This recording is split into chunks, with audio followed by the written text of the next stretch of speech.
What's up, guys? It's Dr. Price with Action Potential Mentoring, and I'm here to help you prepare for the USMLE, match into your dream residency, and get rid of all anxiety that it comes with applying to your dream specialty. So let's get better together and let's get started.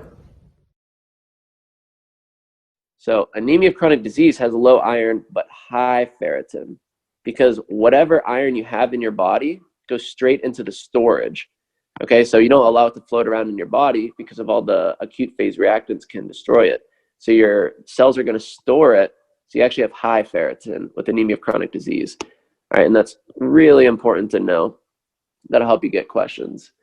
All right, whereas with your iron deficiency, you have low ferritin because you just don't have any iron, period. So it's not that you're hiding it all because of the hepcidin.